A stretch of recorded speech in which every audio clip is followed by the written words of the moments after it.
Hi all, welcome to my YouTube channel. എല്ലാവർക്കും Ancy tech YouTube ചാനലിലേക്ക് സ്വാഗതം. നമ്മുടെ Kerala PSC instructor grade 1 electrical എഞ്ചിനീയറിംഗിൻ്റെ ക്രാഷ് കോഴ്സ് സ്റ്റാർട്ട് ചെയ്യുന്നുണ്ട്. നാളെ മുതൽ ക്രാഷ് കോഴ്സ് സ്റ്റാർട്ട് ചെയ്യുകയാണ്. ഡിസംബറാണ് എക്സാം വരുന്നത്. എല്ലാവരും നോട്ടിഫിക്കേഷൻ കണ്ടു കാണും, കൺഫർമേഷൻ കൊടുക്കാനുള്ള ഡേറ്റ് എല്ലാവരും കണ്ടു കാണുമെന്ന് വിശ്വസിക്കുന്നു. അപ്പോൾ നമ്മുടെ ക്ലാസ് ഒന്ന് ടെലഗ്രാമിലാണ് വരുന്നത്. 2 months ക്രാഷ് കോഴ്സാണ്. നമ്മുടെ തിയറി ക്ലാസ്സും ഷോർട്ട് നോട്ട്സും MCQ ക്വസ്റ്റ്യൻസ് എല്ലാം നമ്മൾ ടെലഗ്രാം ഗ്രൂപ്പിൽ ചെയ്യുന്നതാണ്. ഓക്കെ, നമുക്കറിയാം നമ്മുടെ മെയിൻ സിലബസ് എന്ന് basic mechanical engineering, basic civil ഉണ്ട്, ടെക്നിക്കൽ മാത്സ് ഉണ്ട്, എസെൻഷ്യൽ ഓഫ് ഇലക്ട്രോണിക്സ് എഞ്ചിനീയറിംഗ്, പിന്നെ പാർട്ട് ബിയിൽ നമ്മുടെ ഇലക്ട്രിക്കൽ എഞ്ചിനീയറിംഗും വരുന്നുണ്ട്. ഇതാണ് നമ്മുടെ മെയിൻ സിലബസ് എന്ന് പറയുന്നത്. ഇപ്പോൾ നമ്മുടെ ഇൻഡസ്ട്രിയൽ എക്സ്റ്റൻഷൻ ഓഫീസറിൻ്റെയും പോളിടെക്നിക് ലെക്ചർ ഇലക്ട്രോണിക്സ് എഞ്ചിനീയറിംഗിൻ്റെയും സിലബസ് അനുസരിച്ചാണ് നമ്മുടെ ഫോളോ ചെയ്ത് വരുന്നത് നമ്മുടെ ക്രാഷ് കോഴ്സ്. ഓക്കെ, ഇപ്പോൾ ഞാൻ ഇന്ന് നിങ്ങൾക്ക് മുന്നിൽ ഡിസ്കസ് ചെയ്യാൻ പോകുന്നത് ബേസിക് സിവിലിൻ്റെ ബ്രിക്സ് എന്ന ഒരു പോർഷനെ കുറിച്ചാണ്. കൂടുതലും ക്വസ്റ്റ്യൻസും ഈ ബ്രിക്സ് എന്ന പോർഷനിൽ കൂടുതൽ ക്വസ്റ്റ്യൻസ് ചോദിക്കാറുണ്ട്. അത് ഞാൻ ഇന്നത്തെ ക്ലാസ്സിൽ ബ്രിക്സ് നിങ്ങൾക്ക് ഷെയർ ചെയ്യുന്നത്. ഓക്കെ, എന്താണ് ഒരു ബ്രിക്ക് എന്ന് വെച്ചാൽ വാട്ട് ഇസ് എ ബ്രിക്ക് അല്ലേ? It is one of the building material അല്ലേ? ബിൽഡിംഗ് മെറ്റീരിയൽ ആണ് അല്ലേ ബ്രിക്സ് എന്ന് വെച്ചാൽ. It's a type of block use to build walls, pavements and other elements in masonry construction അല്ലേ? The term ബ്രിക്കിനെ denote ചെയ്യുന്ന ഒരു ബ്ലോക്കാണ് കമ്പോസ്റ്റ് ഓഫ് ഡ്രൈഡ് ക്ലേ അല്ലേ? നല്ലൊരു ക്ലേ എടുത്തിട്ട് അതിന് നമ്മളൊരു ബ്ലോക്കാക്കി മോൾഡ് ചെയ്യുക. എന്നിട്ട് എന്ത് ചെയ്യുക? എന്നിട്ട് ഉണക്കിയിട്ട് ചുടുകയാണ് ചെയ്യുന്നത് അല്ലേ? ഇങ്ങനെയാണ് ബ്രിക്ക് ഉണ്ടാക്കുന്നത്. അതായത് ഒരു ക്ലേ എടുത്തിട്ട് അതിനെ ബ്ലോക്ക് ആക്കിയിട്ട് മോൾഡ് ചെയ്തിട്ട് അതിനെ ഉണക്കിയിട്ട് അത് പിന്നെ ചുട്ടെടുക്കുകയാണ് ചെയ്യുന്നത്. അങ്ങനെയാണ് ബ്രിക്ക് നമ്മൾ ഉണ്ടാക്കുന്നത്. അതിന് ഡിഫറെൻറ്റ് സൈസൊക്കെ ഉണ്ട്. ഓരോന്നും ഓരോ സൈസ്, അങ്ങനെ ഓരോന്ന് ആഡ് ചെയ്യുമ്പോൾ ഡിഫറെൻറ്റ് സൈസ് നമ്മൾ പഠിക്കും സൈസിനെ കുറിച്ച്. ഈ ബ്രിക്സിന് can be joined together using mortar. അതായത് 2 ബ്രിക്സുകൾ ഇങ്ങനെ കൂട്ടി യോജിക്കുന്നതിന് നമ്മൾ മോർട്ടാർ എന്ന് പറയും. ഒരു നല്ല അഡ്ഹസീവ് ഓർ ബൈ ഇൻ്റർലോക്കിംഗ് തമ്മിൽ ഇൻ്റർലോക്ക് പോലെ ഇങ്ങനെ അത് 2 കൂട്ടി യോജിക്കുന്ന ആ ഒരു പ്രോസസ്സിനെ നമ്മൾ മോർട്ടാർ എന്ന് പറയുന്നത്. അപ്പോൾ നമ്മുടെ ബ്രിക്കിന് ഒരു നോർമൽ സൈസ് കാണും. അല്ലാതെ മോർട്ടാർ ആഡ് ചെയ്ത് കഴിയുമ്പോഴും അതൊരു സൈസും കുറച്ച് ചേഞ്ച് ചെയ്യും. അത് നമ്മൾ പഠിക്കും. അപ്പോൾ നമുക്ക് ന്യൂമറസ് ക്വാണ്ടിറ്റീസിലും ബൾക്ക് ക്വാണ്ടിറ്റീസിൽ ബ്രിക്സ് പ്രൊഡ്യൂസ് ചെയ്യാറുണ്ട് അല്ലേ? അതിൻ്റെ ഡിഫറെൻറ്റ് ക്ലാസ്സസ് ഉണ്ട്, ടൈപ്സ് ഉണ്ട്, മെറ്റീരിയൽ സൈസിനെ കുറിച്ചൊക്കെ നമ്മൾ ഡീറ്റെയിൽഡ് ആയിട്ട് പഠിക്കുന്നുണ്ട്. ഓക്കെ, ഇത് നമ്മുടെ ഇതിൻ്റെ സ്റ്റാൻഡേർഡ് സൈസ് എന്ന് അങ്ങനെ നോക്കാം. നമ്മുടെ in India the standard brick size എന്ന് പറയുന്നത് 190 mm into 90 mm into 90 mm ആണ് നമ്മുടെ BIS റെക്കമെൻഡേഷൻ ഓഫ് BIS പ്രകാരം ഉള്ള സ്റ്റാൻഡേർഡ് ബ്രിക്ക് സൈസ് എന്ന് പറയുന്നത്. ഓക്കെ, ഇനി നമ്മൾ മോർട്ടാർ തിക്നെസ്, അതായത് മോർട്ടാറും കൂടെ ആഡ് ചെയ്ത് കഴിഞ്ഞാൽ അതിൻ്റെ ഡയമെൻഷൻ ചേഞ്ച് ആവും. അത് എത്രയാണ് മാറും? 200 mm, 100 mm, 100 mm ആയി മാറും. അത് നമ്മളൊരു നോമിനൽ സൈസ് ഓഫ് ഒരു മോഡുലാർ ബ്രിക്കിന് നോമിനൽ സൈസ് എന്ന് പറയുന്നത് നമ്മൾ മോർട്ടാറും കൂടെ ആഡ് ചെയ്ത് വരുന്നതിനെയാണ് നമ്മൾ മോഡുലാർ ബ്രിക്ക് എന്ന് പറയുന്നത്. ട്രഡീഷണൽ സൈസാണ് 23 ഇൻറ്റു 11.4 ഇൻറ്റു 7.6 cm. അതിന് ട്രഡീഷണൽ സൈസാണ്. ഓക്കെ, നമുക്കിനി വേറൊരു ടേം കൂടി അത് പഠിക്കാനുണ്ട്. ഫ്രോഗ് എന്നൊരു ടേം. എന്താണ് ഫ്രോഗ് എന്ന് വെച്ചാൽ? An indent called frog 1 to 2 meter deep is provided in the brick and size of frog should be 10 into 4 into 1 cm. മനസ്സിലായി? അതായത് നമ്മൾ ഈ ഒരു നമ്മുടെ ബ്രിക്കിൽ നമ്മുടെ എന്താണ് ഒരു കുഴി പോലെ ഇങ്ങനെ കുഴിക്കുന്ന ആ ഒരു സംഭവത്തിനെയാണ് നമ്മൾ ഫ്രോഗ് എന്ന് പറയുന്നത്. ഒരു ഇൻഡൻറ്റ് അല്ലെങ്കിൽ ഒരു ഡീപ്പ് ഒരു കുഴി, ചെറിയൊരു കുഴി പോലുള്ളതിനെ ആ ഒരു സംഭവത്തിനെയാണ് ഫ്രോഗ് എന്ന് പറയുന്നത്. ഏകദേശം ഒരു 1 to 2 meter ഒരു ഡീപ്പിൽ നമ്മളൊരു ചെറിയൊരു നമ്മുടെ ബ്രിക്കിലെ ഒരു കുഴി കുഴിക്കുന്നതിനെയാണ് നമ്മുടെ ഫ്രോഗ് എന്ന് പറയുന്നത്. അതിൽ നമ്മൾ അതിൻ്റെ സൈസ് 10 into 4 into 1 cm ആണ് സൈസ് എന്ന് പറയുന്നത്. ഇത് മെയിൻലി ഒരു ഡിപ്രഷൻസ് ആണ്. ആ ഒരു ബ്രിക്കിൻ്റെ ഫേസിൽ കൊടുക്കുന്ന ഒരു ഡിപ്രഷനെയാണ് നമ്മൾ ഫ്രോഗ് എന്ന് പറയുന്നത്. ഇതിൻ്റെ മെയിൻ ഫങ്ഷൻ എന്താണെന്ന് വെച്ചാൽ നമ്മുടെ ഈ മോട്ടർ ഫില്ല് ചെയ്യുമ്പോൾ ഈ ഫ്രോഗിലായിരിക്കും ഈ മോട്ടർ ഫില്ല് ചെയ്യുന്നത്. അങ്ങനെ ഫ്രോഗ് നല്ലപോലെ ഒരു സെറ്റായി നല്ല ഫില്ല് ചെയ്യുന്നതിന് ഈ ഫില്ല് ചെയ്യാൻ വേണ്ടി ഈ ബ്രിക്സിനെ സഹായിക്കുന്നതാണ് നമ്മുടെ ഈ ഫ്രോഗ് എന്ന് വെച്ചാൽ. പിന്നെ എന്താണ് ഈ ഒരു ഫ്രോഗിനെന്ന് വെച്ചാൽ നമ്മുടെ ഈ മാനുഫാക്ചറുടെ നെയിമും നമുക്ക് ഈ ഫ്രോഗിൽ ഇംപ്രിൻറ്റ് ചെയ്യാൻ പറ്റും അല്ലേ? നമ്മുടെ ഇവിടെ കാർണിജി എന്ന് പറഞ്ഞൊരു മാനുഫാക്ചറാണ്. അയാളുടെ നെയിം ഇവിടെ ഇംപ്രിൻറ്റ് ചെയ്ത് വയ്ക്കുന്നു. അതും നമ്മുടെ ഒരു ഫ്രോഗിൻ്റെ ഒരു ഫങ്ഷനാണ്. ഓക്കെ, മനസ്സിലായല്ലോ? ഫ്രോഗ് എന്ന് വെച്ചാൽ ഒന്നുമില്ല, ഒരു ഡീപ്പാണ്. നമ്മുടെ ബ്രിക്കിൽ കൊടുക്കുന്ന ഒരു ഡിപ്രഷനെയാണ് നമ്മൾ ഫ്രോഗ് എന്ന് പറയുന്നത്. ഓക്കെ, നമ്മുടെ കോൺസ്റ്റിറ്റ്യുവൻസ്, ഒരു നല്ലൊരു ബ്രിക്കിൻ്റെ കോൺസ്റ്റിറ്റ്യുവൻസ് എന്തൊക്കെയാണെന്ന് നോക്കാം. ഫസ്റ്റ് ഒരു 5 കോൺസ്റ്റിറ്റ്യുവൻസ് ഉണ്ട്. Silica, alumina, lime, iron oxide and magnesium. നമുക്ക് ഓരോന്നായിട്ട് പഠിക്കാം എന്തൊക്കെയാണെന്ന്. ബ്രിക്സ് ഒക്കെ എവിടെയാണ് യൂസ് ചെയ്യുന്നത് നമുക്കറിയാം. കൺസ്ട്രക്ഷനിലാണ് ബ്രിക്സ് യൂസ് ചെയ്യുന്നത്. ബ്രിക്സ് പ്രിപ്പയർ ചെയ്യുന്നത് എങ്ങനെയാണ്? ഒരു ക്ലേ ആണ്, റെക്റ്റാങ്കുലർ ബ്ലോക്ക് ഓഫ് യൂണിഫോം സൈസിൽ ക്ലേ ആണ് വെച്ചാണ് അത് ഉണ്ടാക്കുന്നത്. എന്നിട്ട് എന്ത് ചെയ്യുന്നു? അതിൽ ഡ്രൈ ചെയ്തിട്ട് പിന്നെ ബേൺ ചെയ്യുകയാണ് ചെയ്യുന്നത്. ഒരു നല്ലൊരു ഗുഡ് ക്വാളിറ്റി ബ്രിക്ക് ഉണ്ടാക്കണമെങ്കിൽ അതിന് എന്തൊക്കെ കോൺസ്റ്റിറ്റ്യൂയൻസ് ആവശ്യമുണ്ട്? Silica, alumina, lime, iron oxide and magnesium ആവശ്യമുണ്ട്. അത് ഓരോന്നും എന്താ നമുക്ക് പഠിക്കാം. ആദ്യം പഠിക്കാൻ പോകുന്ന അലുമിനിയെ കുറിച്ചാണ്. എന്താണ് അലുമിനിയ എന്ന് വെച്ചാൽ? It is the chief constituent of BRICS. നമ്മുടെ ബ്രിക്സിൻ്റെ ചീഫ് കോൺസ്റ്റിറ്റ്യൂവൻ്റെയാണ് അലുമിന എന്ന് പറയുന്നത്. ഒരു നല്ലൊരു ഗുഡ് ക്വാളിറ്റി ബ്രിക്സിന് അലുമിനിയം എന്ന് പറഞ്ഞാൽ 20 to 30% ഓഫ് അലുമിന കാണും. മനസ്സിലാവും? നമ്മുടെ ഈ ഒരു ക്ലേ ഉണ്ടാക്കുന്ന ഒരു ചീഫ് കോൺസ്റ്റിറ്റ്യൂവൻ്റ് ആണ് അലുമിന എന്ന് പറയുന്നത്. ഈ പിന്നെ aluminium absorbs water and imparts plasticity to clay. അതായത് നമ്മുടെ ഈ അലുമിനിയാണ് നമ്മുടെ ബ്രിക്സിന് പ്ലാസ്റ്റിസിറ്റി നൽകുന്നത്. അതായത് നമുക്ക് ഇഷ്ടത്തിന് ഒരു മോൾഡ് ചെയ്യാൻ പറ്റുന്ന ഒരു പ്രോപ്പർട്ടീനെയാണ് പ്ലാസ്റ്റിസിറ്റി എന്ന് പറയുന്നത്. ഈ ബ്രിക്സിന് പ്ലാസ്റ്റിസിറ്റി കിട്ടാൻ സഹായിക്കുന്ന അതിൽ ചേർക്കുന്ന അലുമിനിയാണ്. ഈ അലുമിനിയാണ് തീരുമാനിക്കുന്ന ബ്രിക്സിൻ്റെ പ്ലാസ്റ്റിസിറ്റി. മനസ്സിലായോ? ഇപ്പോൾ നമ്മൾ ഈ ചേർക്കുന്ന അലുമിനിയുടെ അളവ് കൂടുതലാണെങ്കിൽ, എക്സസ് ആവണമെങ്കിലും പ്രശ്നങ്ങളുണ്ടാവും. ഷ്രിങ്കേജും റാപ്പിംഗ് എന്ന് പറഞ്ഞ രണ്ട് പ്രശ്നങ്ങൾസ് ഇതിൽ അലുമിനിയം എക്സസ് ആയിട്ട് ആഡ് ചെയ്യണമെങ്കിൽ ഉണ്ടാവും. ഷ്രിങ്കേജ് എന്ന് വെച്ചാൽ നമ്മളതിനെ ബേൺ ചെയ്യുമെന്ന് പറയുമല്ലോ. ബേൺ ചെയ്യുന്ന സമയത്ത് ഇത് ചുരുങ്ങിപ്പോവും. അലുമിനിയുടെ അളവ് കൂടുതലാണെങ്കിൽ നമ്മുടെ ബ്രിക്സ് ചുരുങ്ങിപ്പോകാൻ സാധ്യതയുണ്ട്. അതുപോലെ റാപ്പിംഗ് എന്ന് വെച്ചാൽ അതിൻ്റെ ആ ഒരു സർഫസ് എന്ന് പറയുമ്പോൾ ഇങ്ങനത്തെ സർഫസ് അല്ലേ, ഈ സർഫസ് എന്ത് ചെയ്യാൻ പറ്റും? ഈ നമ്മുടെ അലുമിനിയുടെ അളവ് കൂടിക്കഴിഞ്ഞാൽ ഇതിൻ്റെ സർഫസും വളഞ്ഞു പോകാൻ സാധ്യതയുണ്ട്. ഏകദേശം ഒരു കോൺവെക്സ് ഷേപ്പിൽ വളഞ്ഞു ഇരിക്കാൻ സാധ്യത, ഫ്ലാറ്റ് ആയിരിക്കത്തില്ല. അതാണ് നമ്മൾ റാപ്പിംഗ് എന്ന് വെച്ചാൽ. അപ്പോൾ നമ്മുടെ എക്സസ് ആയിട്ട് ഈ അലുമിനിയം ആഡ് ചെയ്യണമെങ്കിൽ ഷ്രിങ്കേജും റാപ്പിംഗ് എന്നുള്ള പ്രശ്നങ്ങൾ ഉണ്ടാവും. അതുപോലെ തന്നെ ഭയങ്കര ഹാർഡും ആയിരിക്കും. അത് ഭയങ്കരമായിട്ട് ഹാർഡും ആയിരിക്കും. മനസ്സിലായല്ലോ? ഇതാണ് നമ്മുടെ അലുമിന എന്ന് വെച്ചാൽ ഇത്രയും. നിങ്ങൾ അലുമിനിയത്തിന് ഈ ഒരു പെർസെൻറ്റേജ് പഠിച്ചിരിക്കണം. എത്രയാണ്? ഒരു ഗുഡ് ക്വാളിറ്റി ബ്രിക്സിന് 20 to 30% ഓഫ് അലുമിന ഉണ്ടായിരിക്കണം. അടുത്ത രണ്ടാമത്തെയാണ് സിലിക്ക എന്ന് പറയുന്നത്. സിലിക്കയ്ക്ക് എത്രയാണ്? 50 to 60% ഓഫ് സിലിക്കയാണ് വേണ്ടത്. അതാണ് നമ്മുടെ ഈ മേജർ കണ്ടന്റ്, നമ്മുടെ ഈ ബ്രിക്സ് ഉണ്ടാക്കുന്നതിൽ ഏറ്റവും പ്രധാനപ്പെട്ട ഒരു കണ്ടന്റാണ് സിലിക്ക എന്ന് പറയുന്നത്, അല്ലേ? ഈ സിലിക്ക എന്ന് വെച്ചാൽ നമ്മുടെ ഷ്രിങ്കേജ്, ക്രാക്കിങ്, റാപ്പിംഗ് അങ്ങനത്തെയൊക്കെ എല്ലാം എന്ത് ചെയ്യും? പ്രിവെൻറ്റ് ചെയ്തിട്ടൊരു നല്ലൊരു യൂണിഫോം ഷേപ്പ് ഇതിന് കൊടുക്കും. മനസ്സിലായോ? ഈ സിലിക്കയുടെ അളവും നമ്മുടെ കൂടുതലായാൽ അതിനും പ്രശ്നങ്ങളുണ്ടാകും. സിലിക്കയുടെ അളവ് നമ്മുടെ എക്സസ് ആയി കഴിഞ്ഞാൽ അതെന്ത് ചെയ്യും? ബ്രിക്സിന് തന്നെ ബ്രിട്ടിൽനെസ് ഉണ്ടാവും. മനസ്സിലായോ? ബ്രിക്സ് നല്ല ബ്രിട്ടിൽ, അതായത് ഭയങ്കര ബ്രിക്ക് പൊടിഞ്ഞു പോകാൻ തന്നെ സാധ്യതയുണ്ട്. സിലിക്കയുടെ അളവ് കൂടുതലായി കഴിഞ്ഞാൽ ബ്രിക്സ് എന്ത് ചെയ്യാൻ പറ്റും? പൊടിഞ്ഞു പോകാനൊക്കെ സാധ്യതയുണ്ട്. ഓക്കെ, അതാണ് നമ്മുടെ സിലിക്ക എന്ന് വെച്ചാൽ.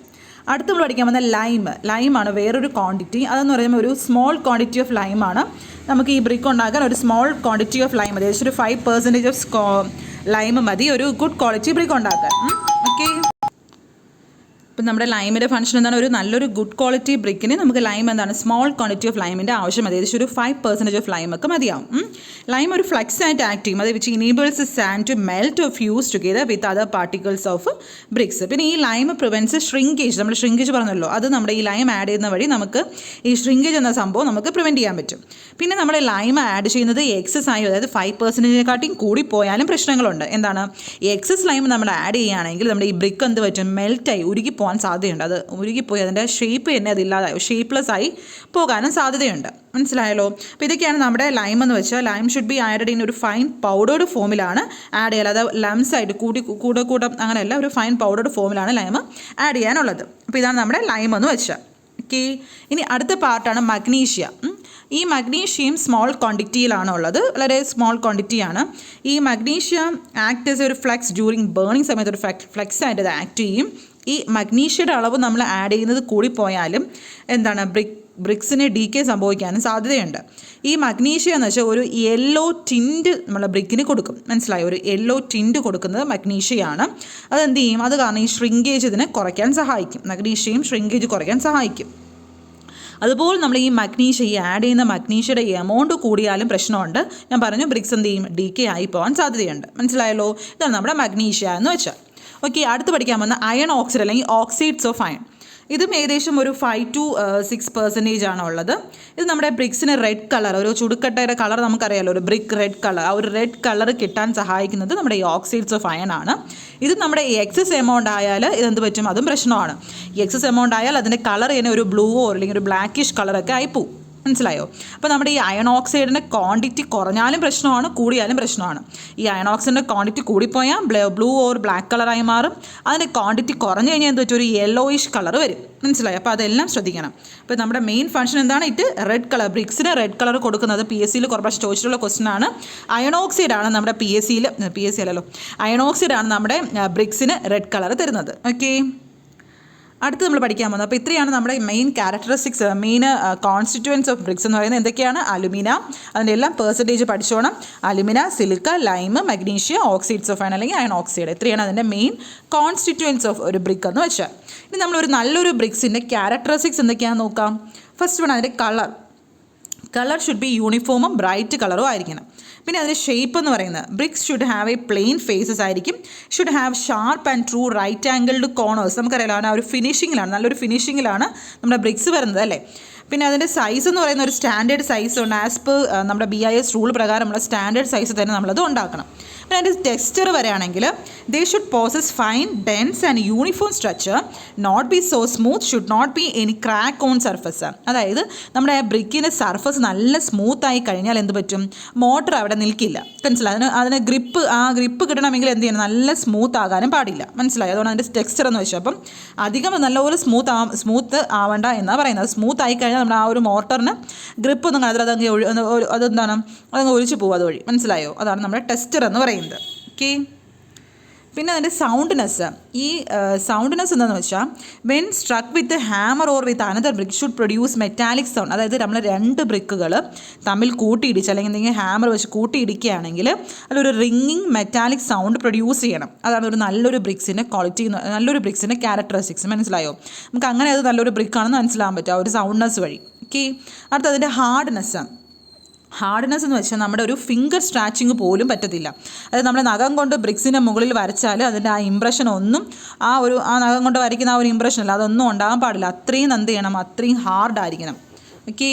അടുത്ത അതിൻ്റെ സ്ട്രെങ്ത് വെച്ചാൽ crushing strength of brick should not be less than 3.5 Newton per millimeter square. അതായത് നമ്മളിപ്പോൾ ഏത് വെയിറ്റ് വരുമ്പോഴും അതിന് എന്താണ് ഒരു ക്രഷായി പോകുന്നുണ്ട്. അതായത് ആ ഒരു 3.5 Newton per millimeter squareനെക്കാളും കുറയാൻ പാടില്ല അതിൻ്റെ ക്രഷിംഗ് സ്ട്രെങ്ത് എന്ന് പറയുന്നത്. മനസ്സിലായോ? ആ ഒരു ക്രഷിംഗ് സ്ട്രെങ്ത് എത്രയാണ്? ആ ബ്രിക്കിൻ്റെ ക്രഷിംഗ് സ്ട്രെങ്ത് എന്ന് പറയുന്നത് 3.5 Newton per millimeter squareനെക്കാട്ടിയും കുറയാൻ പാടില്ല. ഓക്കെ. അടുത്ത അതിൻ്റെ വാട്ടർ അബ്സോർപ്ഷൻ ക്യാപ്പബിലിറ്റി അതെന്താ നോക്കാം. After immersing the bricks in water for 24 hours water absorption should not be more than 20% by weight. അതായത് നമ്മൾ വാട്ടർ അബ്സോർപ്ഷൻ എന്ന് പറഞ്ഞാൽ നമ്മൾ ഒരിക്കലും should not be more than 20% ഇൻക്രീസിനെക്കാട്ടിയും കൂടാൻ പാടില്ല. അതായത് നമ്മളിപ്പം 24 hours നമ്മൾ വെള്ളത്തിൽ ഇമേഴ്സ് ചെയ്ത് വയ്ക്കുമല്ലോ, വച്ചാൽ അതിൻ്റെ വെയിറ്റ് കൂടുമല്ലോ. നമ്മൾ വെള്ളത്തിൻ്റെ ആ ഒരു വെയിറ്റ് കൂടെ വരത്തില്ല, വെയിറ്റ് കൂടുമല്ലോ. ആ വാട്ടർ വെയിറ്റ് എന്ന് പറയുന്നത് അത് 20% കാട്ടിയും കൂടാനും പാടില്ല. അതൊക്കെ ഇമ്പോർട്ടൻ്റ് ആണ് ഒരു നല്ലൊരു ബ്രിക്കിൻ്റെ. ഓക്കെ. അടുത്ത് എഫ്ലോറസെൻസ് എന്ന് വെച്ചാൽ brick should not show white patches when soaked in water for 24 hours and then allowed to dry in a shade.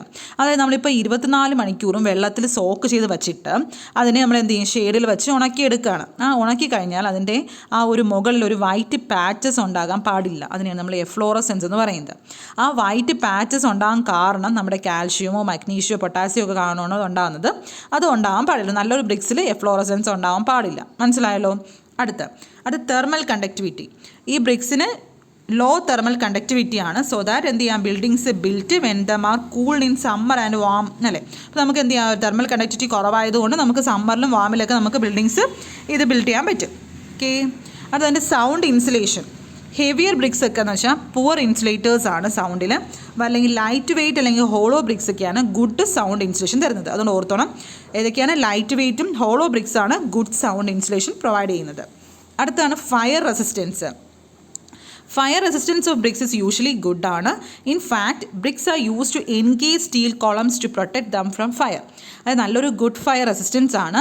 അതായത് നമ്മൾ ഈ സ്റ്റീൽ കോളത്തിലൊക്കെ ഫയറിനെ പ്രൊട്ടക്റ്റ് ചെയ്യാൻ വേണ്ടി നമ്മൾ ബ്രിക്സ് കൊണ്ട് കെട്ടാറുണ്ട്.